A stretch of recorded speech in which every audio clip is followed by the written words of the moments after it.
I have always been one to really emphasize that saddle fitters need to understand the saddle in order for them to be able to sell it properly. Yeah.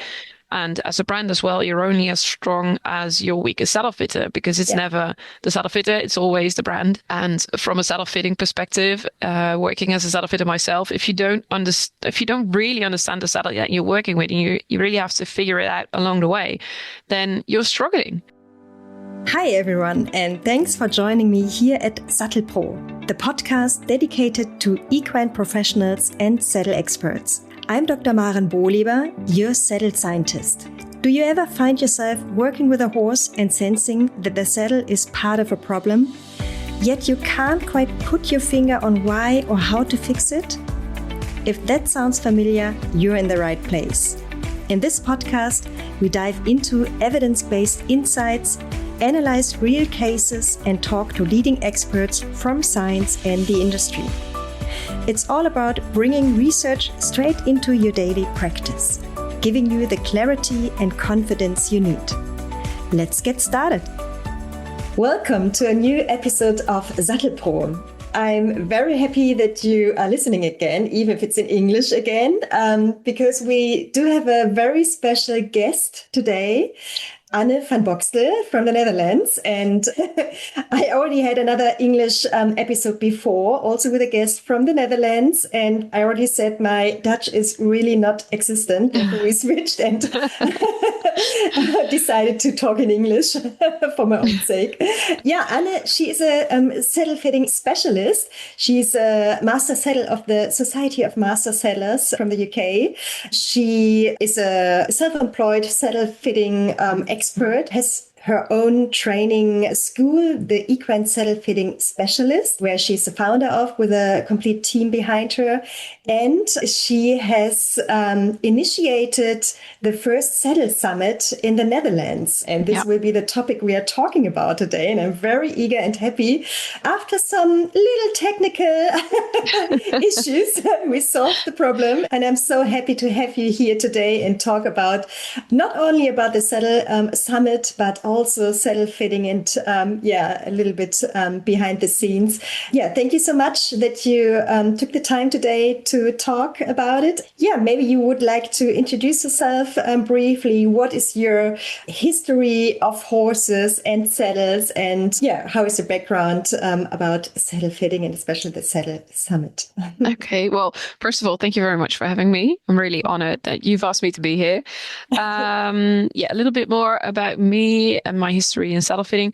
I've always been a horse enthusiast. I was about 4 years old when I had my first riding lessons. I always dreamed of being the next Ankie van Runsven, which was the biggest rider back then.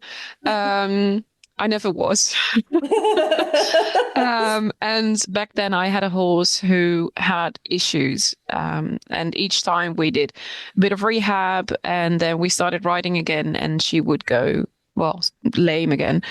And I kept asking myself, what if it's the saddle? Because each time we started go back onto work and then it's a couple of weeks and then we're back at square one. Mm-hmm. So I asked a couple of saddle fitters to look at it and everyone said, no, nothing wrong with your saddle. But there was just this feeling, this gut feeling of me that I was like, there has to be something wrong with the saddle.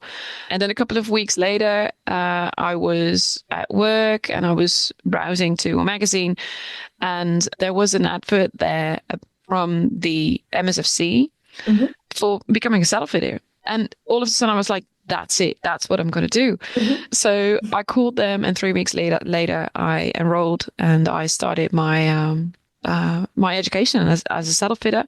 Excellent. First and foremost, just for my own horse. But then I got excited and I loved it. And there was very much an issue going on with my own saddle. Oh, yeah. The tree was twisted and very much twisted.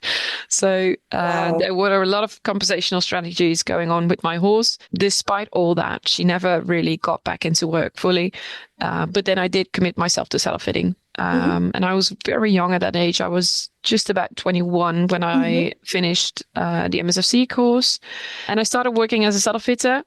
And rather quickly, I already noticed that there was still a lot of knowledge that we were lacking. Yeah. So I continued to develop myself, worked as a sales agent for a while for an English brand.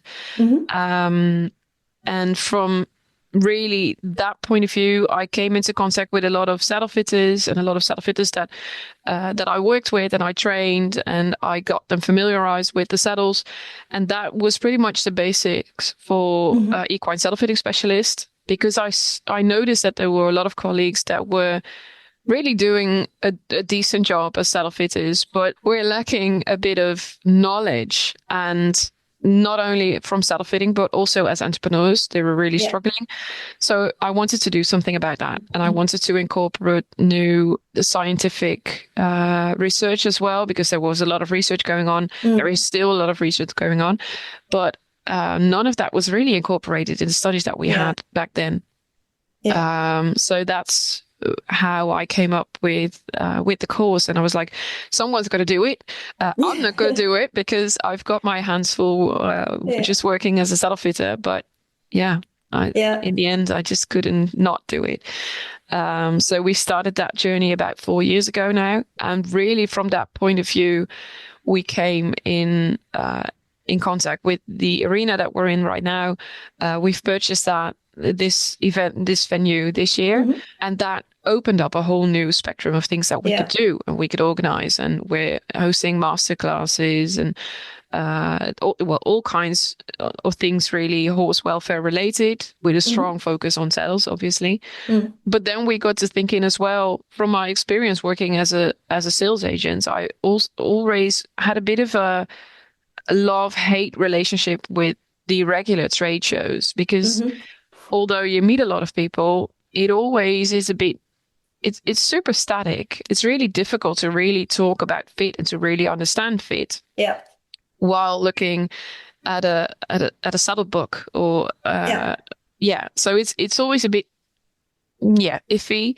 And then I noticed that we made a lot of appointments at regular trade shows, but then the real understanding of the saddles and the real loyal customer base from the brand I was working with, they've grown on us after the trade shows by me visiting them, going to them, showing them the saddles on the horses, explaining to them what works and what doesn't work, and why it works and why it doesn't work.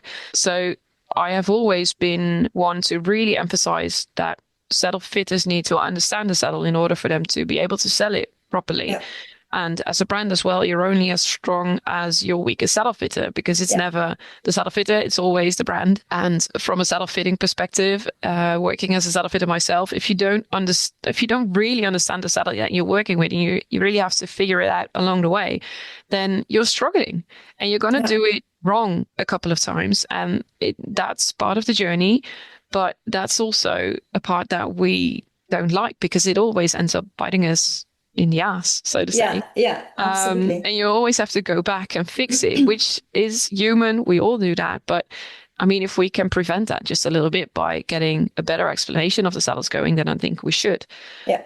So me and my team, we were brainstorming about an event, and we were like, okay, what if we do like a trade show, but then make it hands-on? Make sure that we don't just talk about saddle fit in a very static way without horses involved, but get the horses inside the arena, really put them central, and start talking about saddle fit then, because then it really, you can go a bit more into depth.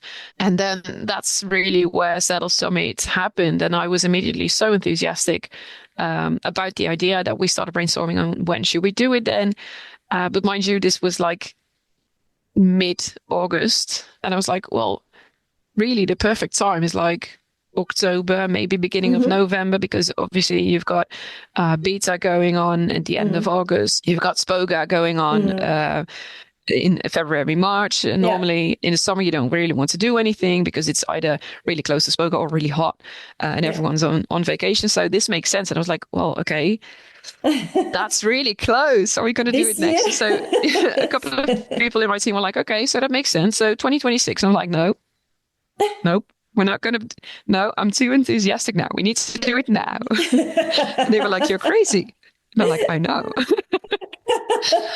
Excellent. So then I started calling a couple of brands that I was working with, and yeah, they all agreed that it was a good idea, but they were all like, "Well, it's never going to work in this time In frame. this You're not going to be able shortage. to do it." No. Yeah, and I was like, "Hold my Excellent. beer, I can." Let's see. So let's No, see if I can do and it. and I can assure you it has worked. It has worked excellent. So I went to Thank the you. first Saddle Summit, and just for the listeners who are not so familiar with the Saddle Summit and what it's all about, maybe in just 1-2 sentences, if you would explain it to people who haven't heard of it at all. Can you explain Saddle Yeah, Summit? Saddle Summit to me is an immersive, hands-on saddle fitting trade show, if you want to call it, where we don't just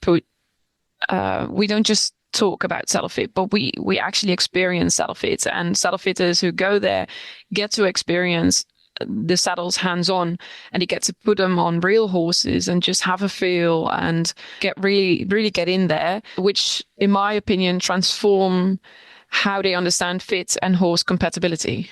Mm-hmm. Mm-hmm. Yeah, very So good. to keep Yeah, it when short. I think that kind of nailed it. When I came into the well, you can't really call it trade show. It was more like an event, maybe, Yeah. or like a come together. And Yeah. when I came there to, and this is actually very funny. The location you did it was Maren Kessel, right? My Yeah. first name is Yeah. Maren, and I thought, okay, I Yeah. really need to go there. I need to go there. Don't worry about the topic. I need to go to this location. No, no. Of course, I went there for the summit, and I came into it. It's a huge arena, including 2 indoor arenas. Actually, it's a huge kind of hall, including 2 Yeah. arenas. Next to the main arena, there were 10, 15 stands, maybe. You know it better. But not 15. too Yeah. much. 15, yeah. It wasn't overcrowded. It was kind of a little bit, well, in these times we have just before Christmas, it reminded me a little bit to the Christmas markets.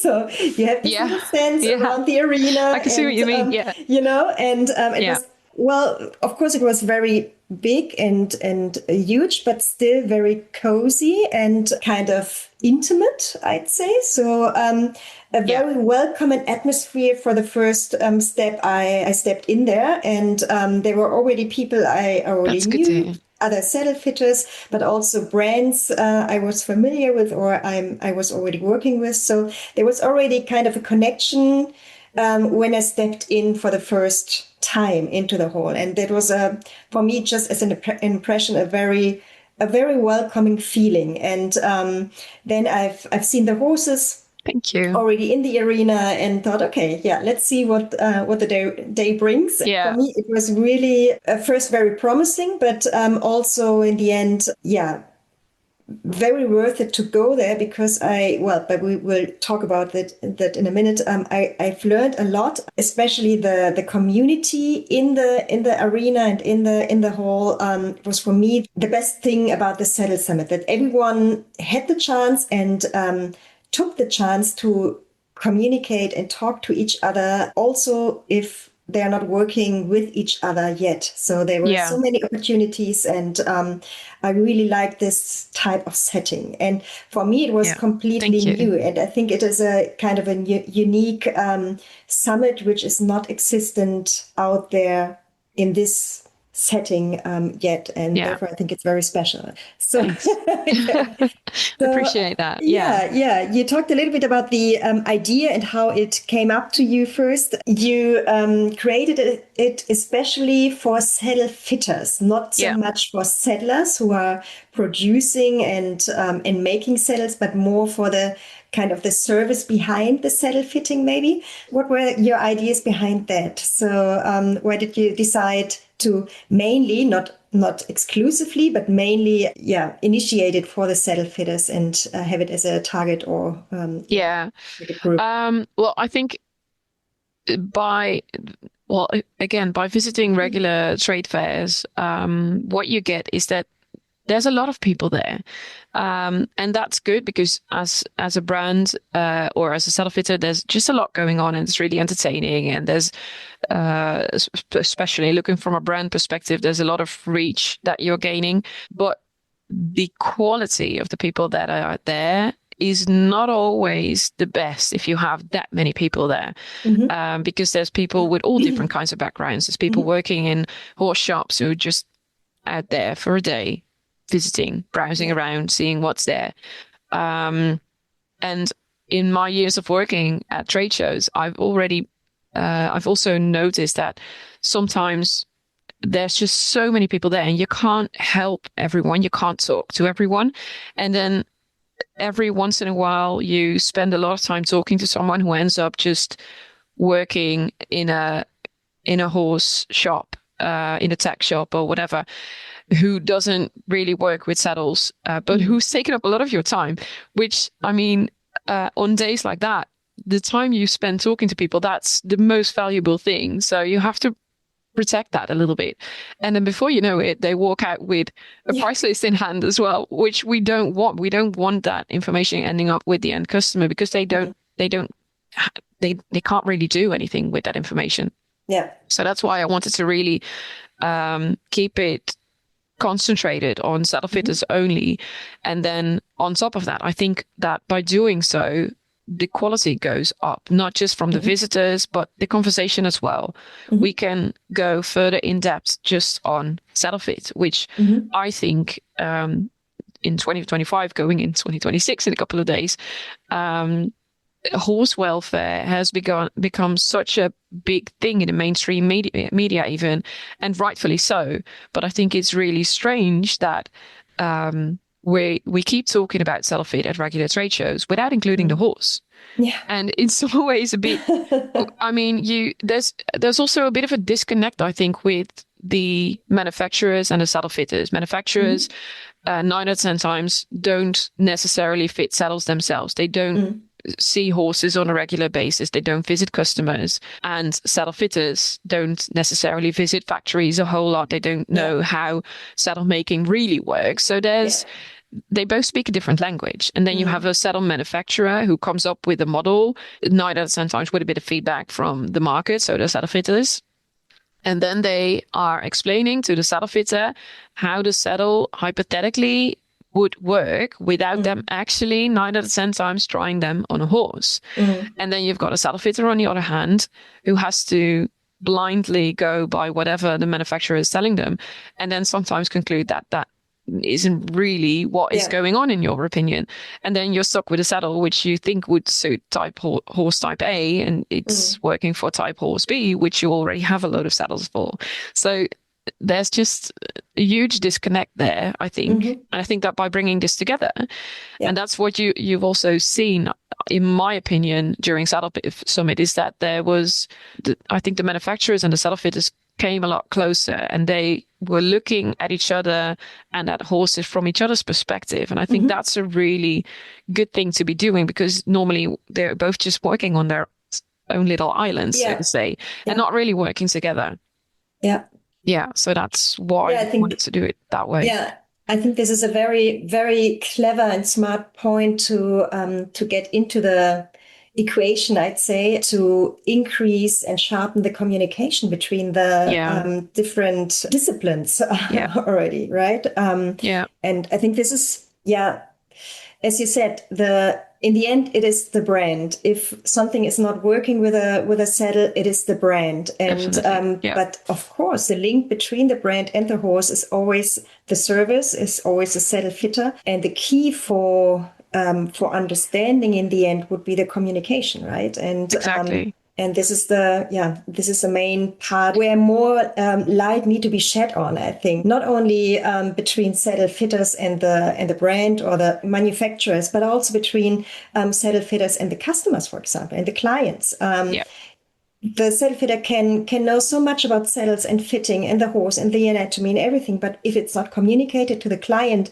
then it will kind of puff away, they can say something, but it will not reach the client and will not in the end get the target, the horse and the welfare of the horse, because it will not get into practice. For example, if you advise that the client need to carefully, whatever topic, but carefully need to monitor the horse for changes, for example, or need to take the next appointment very seriously in 3 or 6 months. Exactly. And but if you don't fill it with knowledge and communication, then it's kind of it's really reactive, isn't it? I think that's the way that we've been working for a very long time.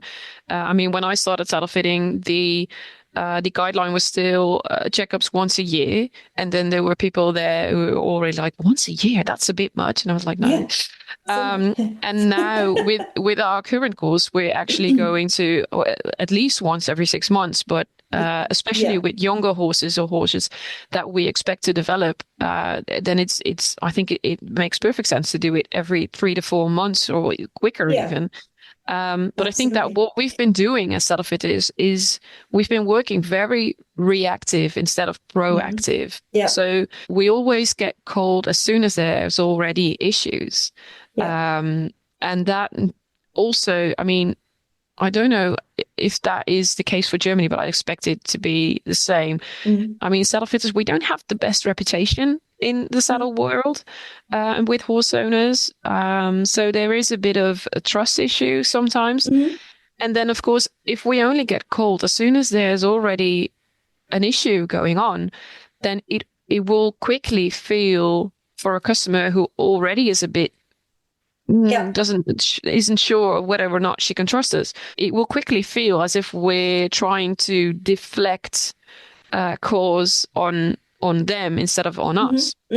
Which at the same time, if we can't be there on a regular basis, we end up being reactive. And I think that as saddle fitters, we need to be much more proactive. And I think that starts by educating horse owners.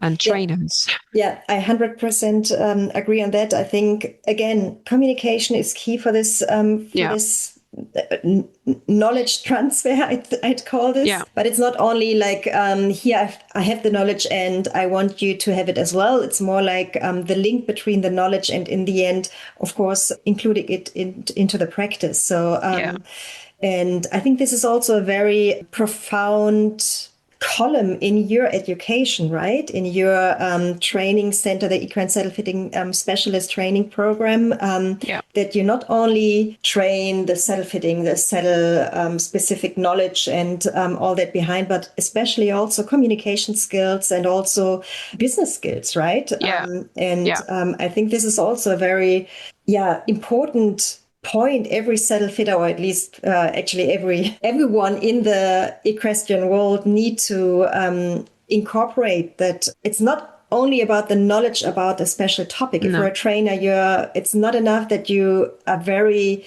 able to train the horse and to know yourself how to do it, but you of course need to communicate it to the horse owner that they can do it themselves in their practical training and manage expectations. I think that's the most important thing for us as saddle fitters. We have to be super skilled at managing expectations, what to expect, what not to expect, when to expect to see us again, what to expect in your horse. I once had a client, which I think is still, I tell this to each year of students that I have, that I once had a customer who had a lovely horse, was a lovely customer. She was really sweet, but she had a really terrible saddle. So I took that saddle off. I told her to not work with the horse for a while. She took him to a physio, and then she started working again. We had a new saddle fitted. And then a couple of weeks later, she called me and she was like, well, my horse isn't doing it anymore. And he's naughty and he's not working. And it must be your saddle. And so I went there, and I was just starting out as a saddle fitter, so I was a bit nervous. I was like, oh, she's angry. What am I going to do? And then while talking to her, she told me that she was working with him 7 days a week. And I was like, well, okay, we were coming from 3 times a week, and now all of a sudden you're working him 7 times a week. You'd expect him to be a bit sore. I mean, if you all of a sudden start working out in the gym 7 days a week, then you'd not be feeling well either. This is not the saddle. It's just you're over asking, and you're not building this properly. And even then, 7 times a week, I think, is a lot. But I think those things are just so important to Yeah. be aware of as saddle fitters and not assume that customers know these kinds of things, because Yeah. 9 out of 10 times they don't. Yeah. And there's just a lot of education going on for us, and a lot of explanation going on as well. Yeah. We teach our students that, especially fitting a new saddle, it can take up to like 3 hours just Yeah. with all the things Yeah. involved as well, and the expectations and the management around it, and when to call, Yeah. how to call, when Yeah. to expect another assessment going on. And Yeah. No, and I think this is a very important point you're talking about right now, because this expectation from oneself and from their own saddle fitting appointment, it's very important that you get to know that it can be longer than just half an hour or something. It can be longer than your colleagues do an appointment. It can be more seeing and getting to know more things, because I think well, it's not always about time, but if you only have a 15, 20-minute appointment, which I never have, but I couldn't imagine, because during the time I'm with a client, I'm with a horse, I'm, for example, measuring the horse, I'm doing static dynamic measurements and evaluations.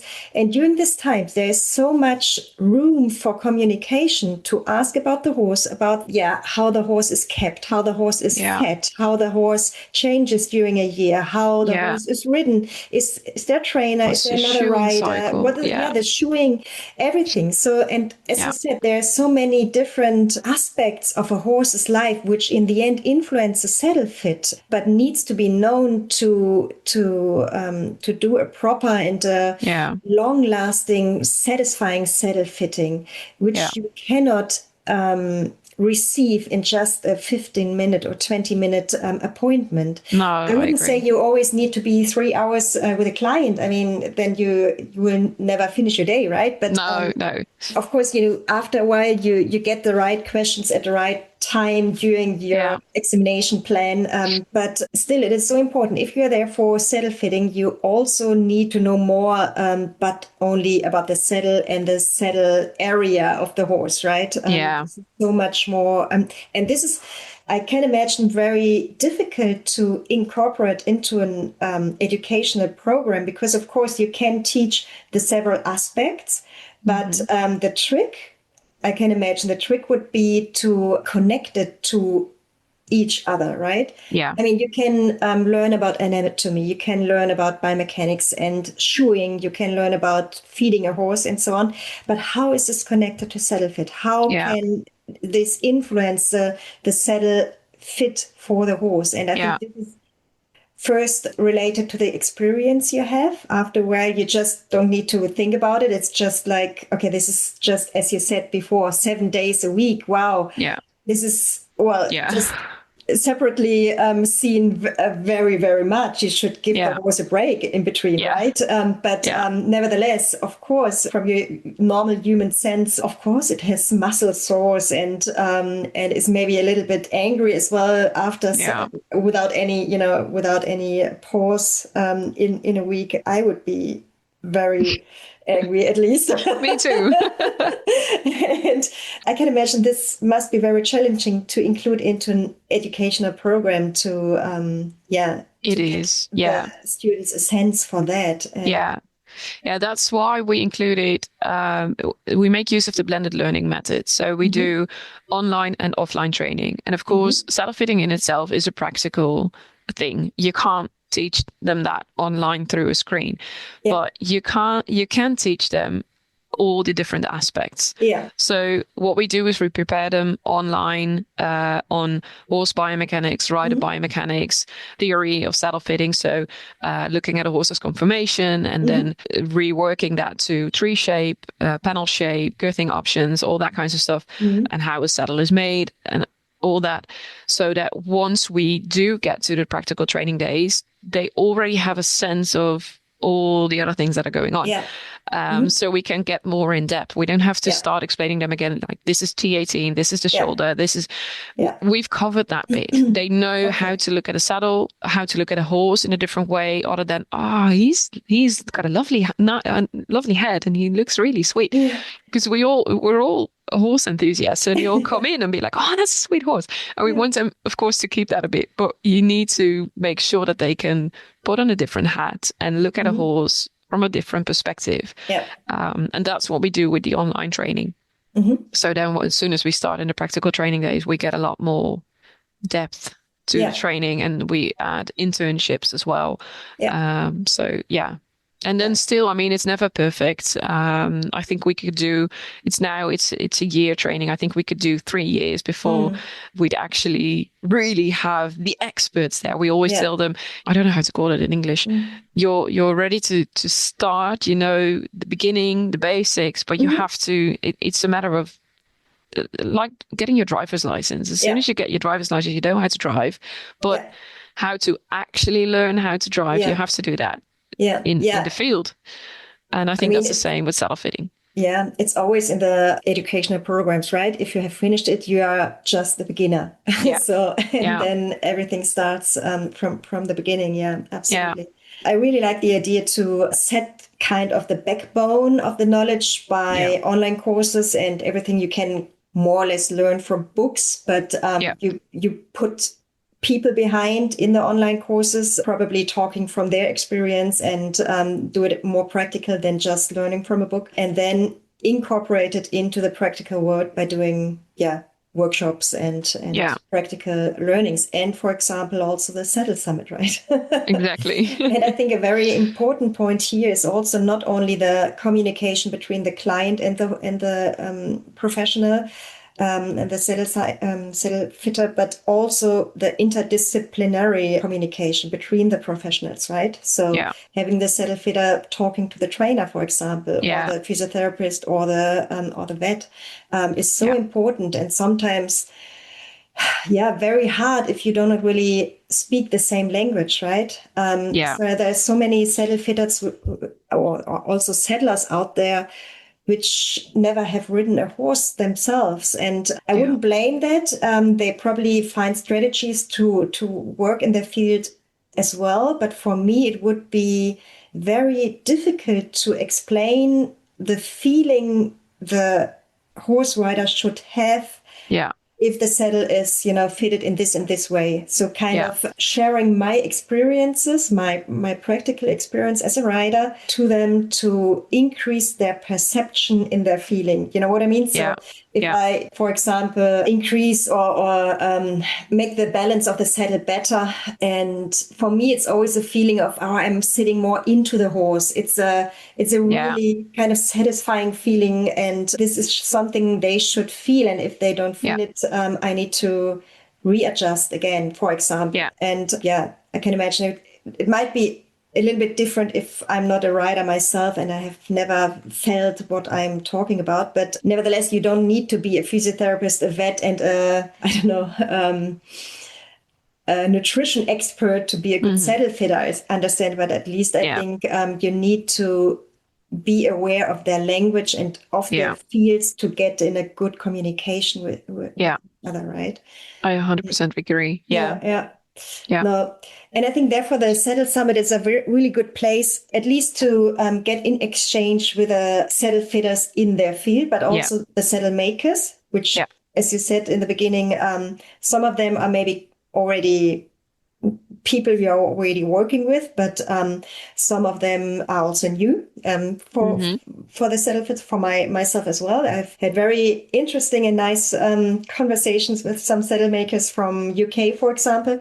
And that was really, really, really nice. And I really loved then the opportunity to see the saddles on the horse. And I think this is something, maybe we want to get into that a little bit deeper yet, how this was managed at the Saddle Summit in the end. So we had the saddle makers standing like in a Christmas market, standing around the arena and with their saddles, with their products. And then you had a timetable where the different saddle brands had the opportunity to present their saddles on the horses Yeah. in standing, but also dynamically. So they were also ridden, and there were some different type of horses, very well trained horses, very in a very high leveled dressage horses, but also young horses and of different shape and different training situations. So maybe you want to talk a little bit about your decision of choosing the horses. Yeah. Were there any, I don't know, I'm sure there were some thoughts about that. Yeah.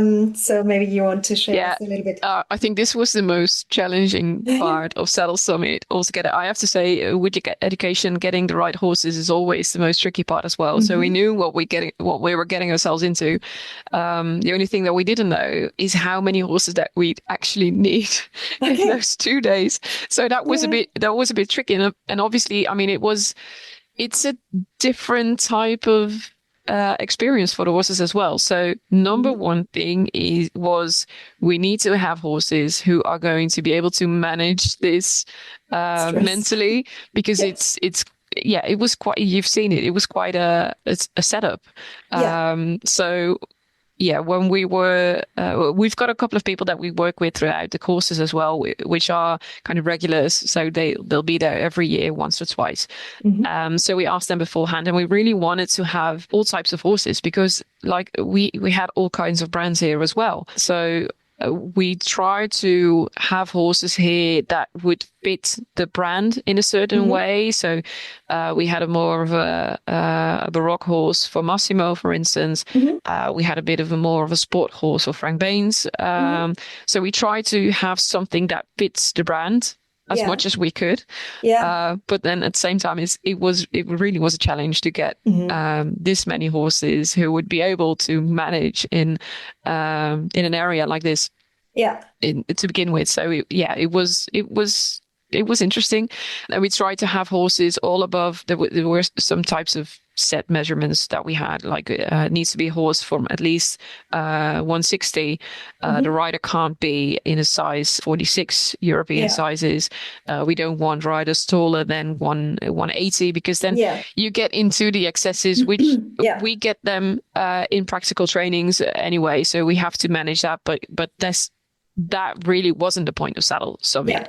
It wasn't the point to fit the excesses. It was the point to understand the basics of the way that these models should work on horses. So we wanted to keep it somewhat general, but also have different types of horses available to suit different types of saddles. And different riders, obviously. No, and I think that was very successful. There were a wide kind of variation of horses, and also riders, and not all of the horses were ridden, which was fine. I think the welfare of the horse was always central in the event, which I really liked, because there were some horses which, for example, also saddle brands said, no, the muscle status isn't well enough yet to see it dynamically. We can put the saddle on and explain a little bit about it, but we cannot really use it as an example in a written way. And that's fair enough. I mean, these are examples we have out there in the practical world. In the field, And I think also, I mean, of course, it was nice to have some saddles ridden, but to me, in all honesty, it was more about the hands-on experience. I mean, we can do, as saddle fitters, we can do several demonstrations, and a couple of brands already do like brand days, which they incorporate horses in, and they start riding, and they do a bit of a demo, and they do a show, which is really interesting. But for me, as a saddle fitter, and the idea, the focus of Saddle Summit for me needed to be on the fact that we as saddle fitters could come in the arena, grab a saddle, put it on a horse, and feel how it works. And then you can't expect in such a short period of time that the demos that we're in, that the saddles will fit perfectly. So you always see something when doing a written assessment. There will always be things that you're like, I want to, it needs to be a bit narrower, it needs to be a bit more flocking, it needs to be whatever. But by doing the static assessment and having a feel on the saddle, you can understand why it works or why it doesn't or what it needs to be. But you get a better sense of how it fits and what horses it would be compatible with than just looking on it on a saddle book. And I think the written assessments are nice. to me at least. If you feel differently, then I'd like to hear that. But I think the main focus for me, Saddle Summit going forward, I see it more on the hands-on experience. And then, of course, some written assessments. But I don't think that's always as beneficial as just feeling a saddle on a horse. I agree. I can compare it a little bit to my, my practical workshops I offer out there for clients, but also for professionals. And the static assessments, most of the time, the most, how to put this, rewarding or the eye-opening, most beneficial, because there's a time where they can really put their hands on, ask the questions why they're feeling something. When they have the hands on the horse and the saddles. And if they watch a ridden horse in the saddle, of course, you can explain a lot. And this is also important. I think I wouldn't exclude it. But I think the main point is first on the static analysis, especially for if you see the combination, this special saddle on this special horse for the first time. So if you have the first impression of both components, then the static analysis or evaluation is just more beneficial than the written evaluation. I'd say. I think it gives us as saddle fitters more information than a written assessment with a saddle, which isn't going to be 100% match at that point. It can't be. So I think that's it gives us just a bit more info. Plus, of course, I mean, if you're more experienced and have maybe some experiences with this couple, this special saddle, this special horse, and you go then into the dynamic evaluation, there are so many more things to concentrate, not only the saddle, not only the horse, but also all the dynamic aspects. For example, what about the gait analysis? How is the horse moving? How is the biomechanics of the rider? What about the aids they're giving with the legs, with the hands? What does the movement of the body tells us, and so on and so on. So there are so many. It's much more difficult to evaluate in the dynamic state. Of course, you cannot neglect it. It's very important to include it. One of the major points actually in your saddle fitting assessment. But for educational reasons, I think first comes the static part and then the dynamic part. And if you need to choose between one of them, I would concentrate on the static part first, and then as a topic as a add-on, as a topping. Then you can include the dynamic part as well.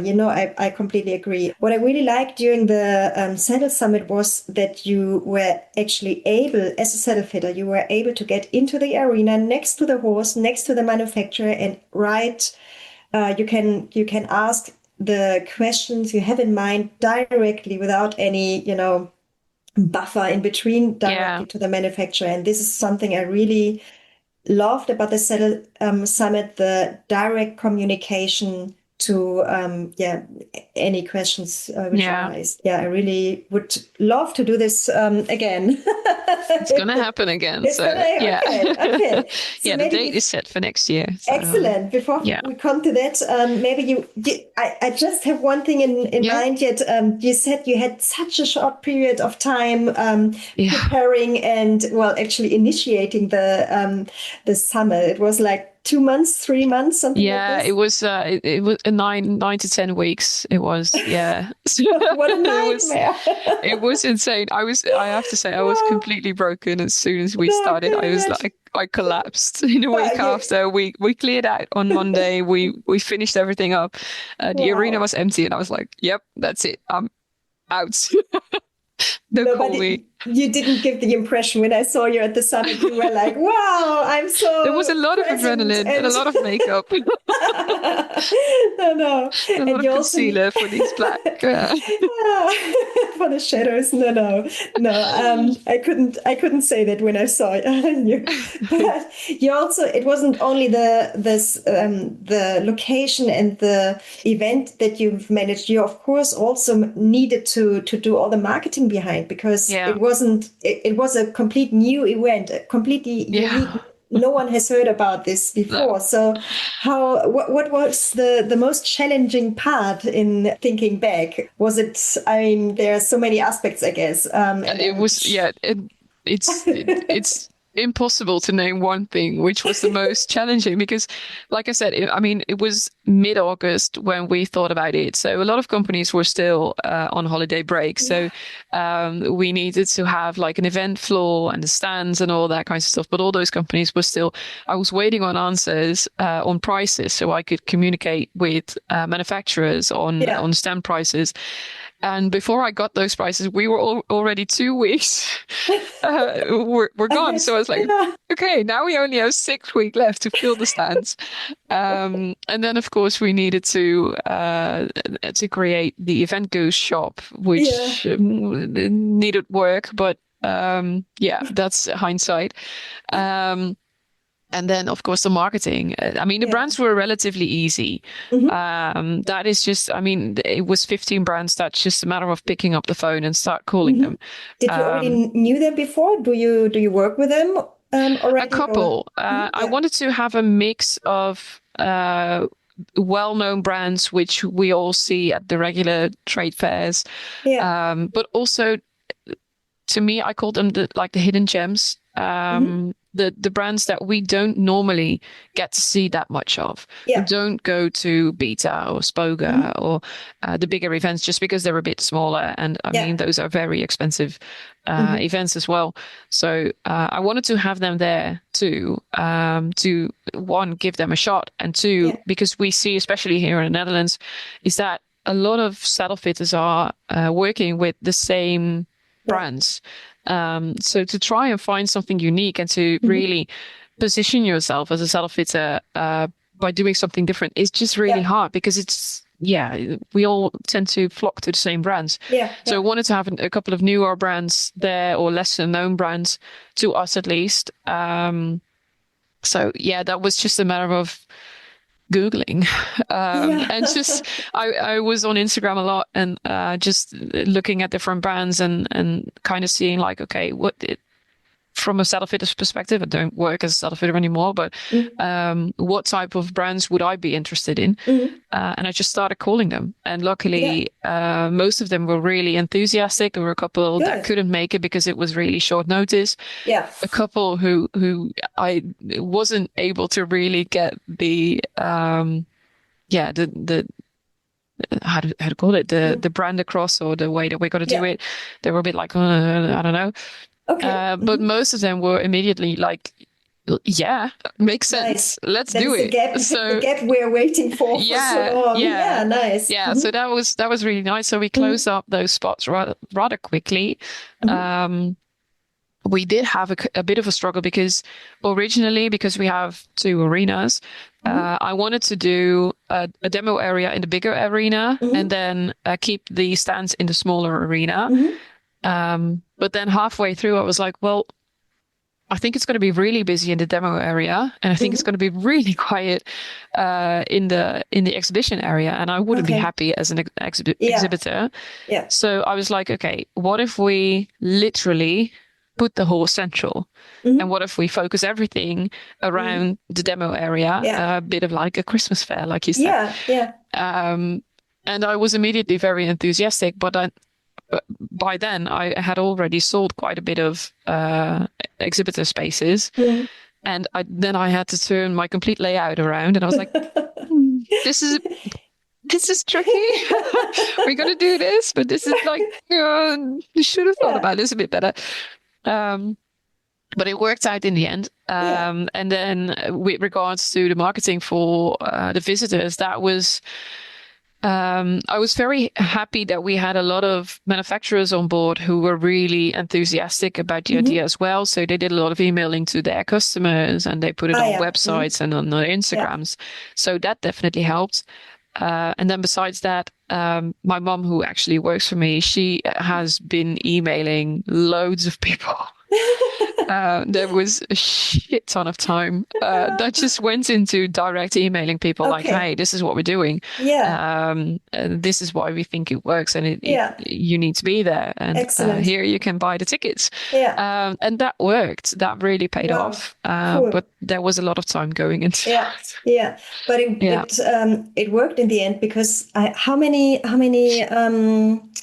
visitors were there? Like 100 a day or something? Yeah, give or take. Friday was busier than Mhm. Saturday. I Yeah. think it was Friday was a bit more than 100, and Mhm. Saturday it was a bit just below 100. Yeah. So And I yeah, think that's for this kind of very special niche, it's huge, right? yeah. And only this shortage of time of Especially in the short preparation. amount of time. Yeah, I yeah, have yeah, spoken to a lot of people, visitors that wanted to come but just couldn't make it, especially from yeah, overseas. yeah. There was a group from Australia that were Hmm. really interested, but they just couldn't make it in time, Yeah, which I yeah, get. yeah, So I'm definitely hoping that next year will be bigger. yeah, But at the same time, I do want to keep it intimate. I don't want. yeah. Yeah, I think that's makes the beauty of it as well, Yeah, right? That it's not too big, too yeah, spoga-like kind of, yeah, but yeah, yeah, that the intimacy will be kept. And yeah. from the retrospect perspective, how would you say it was pretty international, I Yeah. remember. So who or what country would be there most? Probably Netherlands, I guess, because it took place in the Netherlands, or Yeah. maybe the Yeah, and neighboring. Germany was really big as well. Yeah. There were a lot of German saddle fitters there. Okay. So I think the Netherlands and Germany were biggest. Hmm. Um, the ones that stood out to me most, I've actually spoken to him personally. There was a man from, I think it was Wisconsin or something like that. I Oh. mean, it Hmm. was the Yes, US. somewhere. Yeah. And he Nice. told me he never went overseas. He was actually never gone overseas, and he was like in Oh. his 70s. And he never actually visited a trade fair before because he was Yeah. always like, "Well, I haven't got time to do it," and it's just, Mm. I mean, yeah, what's the point? But then he saw this one, and he was like, "I need to go there. I need Nice. to go there." So Nice. that was super nice for him Yeah. to be there. That's Yeah, that that's a really very stood out nice to me. feedback. Yeah. Yeah, yeah, Excellent. yeah, Great.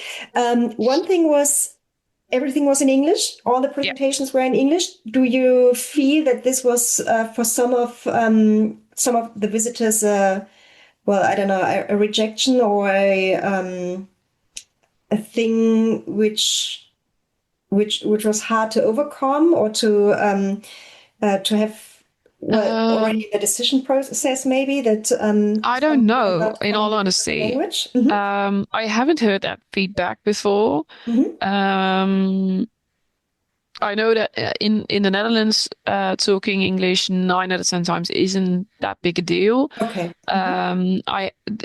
Looking back, with our saddle fitting course, we are looking to go overseas Hmm. or internationally, Hmm. and we did get the feedback on that. Is that when we do a course, for instance, for Germany, we would Yeah, do it in German. That in would be German. best. Hmm. Yeah. So I'm not sure. I think, I mean, if it's an issue for the course, it might be an issue for Saddle Summit as well, Mm. for a couple of countries. Um, at the same time, I think if you want to do something internationally, you kind of don't really have a choice Yeah, but right. to go for English. I mean, Absolutely. doing it in Dutch doesn't make sense at all because no one speaks Dutch. German might make sense, but then at the same time, I wouldn't be able to host it because Yeah. my German is really bad. So I think it's the most logical option, and Yeah. yeah. Hopefully it won't exclude too many people. I Yeah. would really, Yeah. hate for it to do that. Maybe we'd look at translation options or something like that. I don't Okay. know. Mm. Yeah. Yeah. Yeah. No, I had also the impression that at least during the summit, well, I've spoken to a lot of German brands, but also saddle fitters, Hmm. obviously, but also international ones. And I didn't have the impression. I just was asked about another saddle fitter. Ah, yeah, you're going, but it's in English. So Yeah. and it was, yeah, Yeah. okay, yeah, I haven't actually thought about that, but of course it Yeah. could be a limitation for some Yeah. people. Yeah. I guess it Yeah, could. Yeah. but maybe translational option could be a possibility, but still it was very the examples were so illustrative, so very there were so much kind of pictures in the explanations that I think the language isn't really an issue in the end. And No, I hope so. Yeah. Yeah. And one last specific question about the summit, maybe. We have seen a lot of horses presented in dressage, and therefore, of course, a lot of dressage saddles were demonstrated. Would there be in the future the idea of also including more jumping saddles, maybe a jumping session or something? Yeah. Yeah, definitely. That wasn't really intentional this year. It kind of just happened. Yeah. And we did have some saddles who brought jumping options, but for some reason it was just mainly dressage that was put out in the arena. We do want to do jumping sessions next year. We are thinking of splitting it up into 2 arenas. So incorporating the other arena as well, and then keeping one big demo area. So basically keep the setup as it was last year, but then don't do 2 demo areas in the big halls, but do one. And then in the other hall, we're going to have some smaller areas, which are only going to be dedicated to static saddle fit, which will be a bit more hands-on as well, if I get my way. Where the idea is that then as a saddle fitter, you can just go onto a stand and be like, hey, can I put that saddle on a horse? And the horse will just be available. You can just go out and do that. And then the demos will be, I think, a bit more structured and more polished than they were this year. Because, I mean, this year as well, nobody, including the manufacturers, they didn't really know what to expect. And of course, we briefed them on what to do, but you could sense that everyone was a bit nervous. a bit nervous and a bit out of their comfort zone, and they didn't really know what to expect. So I think next year will be better anyway. But I think that by separating the 2, I think both will be of better quality.